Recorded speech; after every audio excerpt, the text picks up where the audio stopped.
विक्रम के पुण्यार्जन श्री विनोद कुमार जैन, मंजू जैन, अजय ऋतु जैन गुरुग्राम, श्री आदिनाथ दिगंबर जैन मंदिर, भीम गली, विश्वास नगर, दिल्ली 32। श्री पंकज जैन, सारिका जैन, माणिक विहार, दिल्ली। श्री पवन जैन, शशि जैन, रोहित जैन, स्वाति जैन, गुंजन जैन, आर्यन जैन, फॉर्म PR जैन फ्यूजिंग, रघुवरपुरा नंबर 1, गांधीनगर, दिल्ली 31। श्री ब्रिजसेन, सुनीता जैन, शोभित सृष्टि जैन, निर्ग्रंथ जैन सह परिवार, अर्जुन गली, विश्वास नगर, दिल्ली 92। श्री सुचिन जैन, श्री राजकुमार जैन, सुलेख सुशीला जैन, वर्धमान। श्री विकास जैन, प्रीति जैन, मोनिका जैन, ईशान जैन, मयूर विहार, दिल्ली। शांति धारा के लिए संपर्क करें 9784857991। किसी भी राशि के लिए कोई आग्रह नहीं है। अति प्राचीन मनोरथपूर्ण मुनि सुव्रतनाथ अधीक्षक क्षेत्र हस्तेड़ा जयपुर से 65 किलोमीटर की दूरी पर सीकर रोड पर स्थित है। यहाँ 880 वर्ष प्राचीन विक्रम संवत 1209 1008 श्री मुनि सुव्रतनाथ भगवान की भव्य प्रतिमा विराजमान है। यह अधीक्षक क्षेत्र प्रवासी समाज द्वारा संचालित है। श्री सागर सविता जैन, ऋषभ विहार, Delhi. Shri Siddhant Jain, Prem Shanti apartment, civil line, Delhi. Sunita Jain, Sachin, Monika Jain, Disha Jain, Vinam Jain, 12A Shriram road, civil lines, Delhi. नमा समय साराय स्वानुभूत्या चकासते चिस्वभावाय भावाय सर्वभावांतरच्छिदे।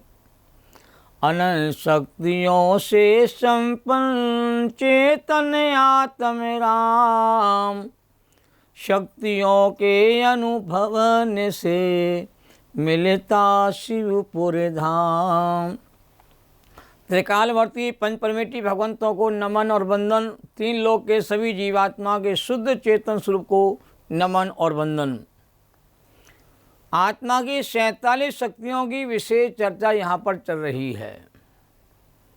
ये आत्मा अनादि से ही अनंत शक्तियों से, अनंत गुणों से, अनंत धर्मों से संपन्न है। शक्तियाँ किसी ने आत्मा में डाली नहीं है। मैं सदा से ही शक्तियों से भरपूर हूँ। रेकी आदि की विद्या होती है, उसमें कहते शक्तिपात किया जाता है, शक्ति डाली जाती है तो आपकी रेकी विद्या काम करती है। ऐसा काम नहीं है। आत्मा में शक्तियां कहते हैं सदा से ही विद्यमान है, पर यह जीव शक्तियों को भूला रहा है और संयोगों के चक्रव्यूह में ऐसा उलझ गया है कि संयोग ही अपने भाषित होते हैं और संयोगों से जीव सुखी होना चाहता है और संयोग से कोई सुखी हुआ नहीं है, न कोई सुखी हो सकता है। स्वभाव से ही जीव कहते सुखी होता है और शक्तियों के माध्यम से जीव को अपने स्वभाव की पहचान हो जाती है, अपने स्वभाव को जान लेता है। जब स्वभाव को जानता, पहचान, उसका अनुभव करता है तो यह आत्मा माला माल हो जाता है। आत्मा कहते सुख में परिणमन करता है। तो ज्ञान समुद्र में अनेक रत्नाकर भरे हुए हैं, उसमें डुबकी लगा करके ज्ञान दर्शन आदि अनंत रत्नों को हम कहते प्राप्त करते हैं। सबको देखने और सबको जानने वाली शक्ति अलग से आचार्यों ने बताई है, जिनका नाम है सर्वदर्शक शक्ति और सर्वज्ञ नाम की शक्ति। उसकी चर्चा हम आगे करेंगे। और यहाँ दृश्य ज्ञान शक्ति के माध्यम से सहज जो ज्ञान शक्ति है, जिसका काम जानना है, जिसका काम देखना है, ये आत्मा जाननहार है, देखनहार है, ज्ञाता दृष्टामयी है। इस शक्ति की बात यहाँ पर की गई है। पहली शक्ति थी जीवा शक्ति, दूसरी शक्ति थी हमारी चिति शक्ति, और तीसरी शक्ति थी दृश्य शक्ति, और चौथी शक्ति थी ज्ञान शक्ति। आज हमारी पांचवी शक्ति की विशेष चर्चा होने वाली है, सुख शक्ति की। अनाकुलित स्वभाव वाली सुख शक्ति प्रत्येक आत्मा में विद्यमान है। आत्मा अनंत शक्तियों से भरपूर है, महान है, दिव्य है, अलौकिक है और आत्मा की तुलना उपमा लोक के किसी भी पदार्थ से कहते नहीं दी जा सकती है। आत्मा अतुलनीय है, उपमाओं से शून्य है, अनुपमेय है। और आत्मा में जो अनंत शक्तियां हैं वे सब एक साथ आत्मा में रहती हैं। उनमें आगे पीछे का कोई भेद क्रम नहीं होता है, तथापि कहने में तो क्रम बढ़ता है, क्योंकि सभी को एक साथ कहना संभव नहीं है। क्रम क्रम से ही शक्तियों का प्रतिपादन होगा। तो आचार्यों ने क्रम क्रम से ही 47 शक्तियाँ बताई हैं, और उन शक्तियों का क्रम जो रखा है बहुत व्यवस्थित ढंग से रखा है। पहले जीवत्व को नहीं पहचानोगे तो जीव शक्ति के द्वारा अपने जीवत्व को जानो, और जीवत जो है वो चेतन रूप है, वो जड़ रूप नहीं है, ऐसा जानो। और जो चेतन रूप हमारा भगवान आत्मा है वह जानता है और देखता है। जानना देखना उसका काम है। देखिए जिनवाणी में जीव का काम क्या बताया है, जानना देखना और शांत और सहज रहना, ये जीव का स्वभाव है।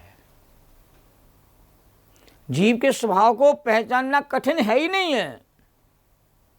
जानना है, देखना है और सहज और शांति का अनुभव वेदन करना है। वस्तु अवस्था में करने वाला कोई काम ही नहीं है। कोई बोझा किसी के ऊपर कहते हैं रखा हुआ ही नहीं है। सब कहते बोझे शक्तियों के जानने से उतर जाते हैं और आत्मा निर्भर हो जाता है, स्वतंत्र हो जाता है, स्वाधीनता को प्राप्त हो जाता है। तो वस्तु स्वरूप आसानी से समझ में आ जावे, इस दृष्टि से आचार्य देव ने कहते हैं जीवत्व चिति दृषि ज्ञान शक्ति सुशक्ति का ऐसा क्रम कहते हैं रखा है। जीव शक्ति से जीव सदा जीवित रहता है, ये हमने अच्छी तरह समझ लिया। चिति शक्ति से चेतन रूप रहता है, जड़ रूप नहीं होता, ये भी हमने समझ लिया। ऋषि और ज्ञान शक्ति से जीव सदा देखनहार और जाननहार है, ये बात भी हमने अच्छी तरह समझ ली। हमें अपने स्वरूप का भान होने लगा कि मेरा स्वरूप ऐसा है। इन शक्तियों से आत्मा का स्वरूप स्पष्ट हो रहा है। मैं जीव हूँ, मैं चेतन हूँ, मैं जड़ नहीं हूँ, मैं ज्ञाता दृष्टा हूँ। यही आत्मा का मूल स्वभाव है। आज 5वीं शक्ति की चर्चा प्रारंभ करते हैं, सुख शक्ति। आचार्य अमरचंद देव ने सुख शक्ति का स्वरूप इस प्रकार कहा है। ये अनाकुलत लक्षणा सुख शक्ति, ये आचार्य देव के वचन है। ये ध्यान सूत्र कैसे बनेगा? अनाकुल स्वभावी सुख शक्ति चैतन्य स्वरूपो हम। ध्यान में बैठा करो। ध्यान में बैठने से कर्मों की निद्रा होती है। अपने स्वरूप को ध्याना सीखना चाहिए। स्वरूप को ध्यान से ही कहते हैं हमारा आत्मा, कहते हैं हमको अनुभव में वेदन में आता है। अनाकुल स्वभावी सुख शक्ति संपन्न चेतन स्वरूपो हम। एक एक सूत्र का शांति से हमें ध्यान लगाना चाहिए। अनाकुलता लक्षण वाली सुख शक्ति है। अनाकुलता सुख का लक्षण है और आकुलता दुख का लक्षण है। दुनिया अनुकूलता को सुख मानती है और प्रतिकूलता को दुख मानती है। अनुकूलता को सुख का लक्षण बताती है और प्रतिकूलता को दुख का लक्षण बताती है। ये दुनिया का मूल्यांकन मिथ्या है, सम्यक नहीं है। आत्मार्थी के लिए अनाकुल लक्षण वाली सुख शक्ति अत्यंत महत्वपूर्ण है, क्योंकि सभी जीव सुखी होना चाहते हैं और सभी दुख से डरते हैं। कहा ना छेड़ाला में, जो त्रिभुवन में जीव आनंद सुख चाहे दुख ते भयवन। तीनों लोकों में आनंद जीव राशि है, सभी सुख चाहते हैं, सभी दुख से कहते डरते हैं। आत्मार्थी के लिए अनाकुलित लक्षण वाली सुख शक्ति बहुत महत्वपूर्ण है, बहुत आवश्यक है। सब सुखी होना चाहते हैं। सारे जगत के सारे काम सुखी होने के लिए किए जाते हैं। भोजन पानी करता सुखी होने के लिए, दवाइयाँ खाता सुखी होने के लिए, सोता है सुखी होने के लिए, जागता है सुखी होने के लिए। सारे काम 24 घंटे जो जीव करता है सुखी होने के लिए करता है। पर सुखी होता नहीं है।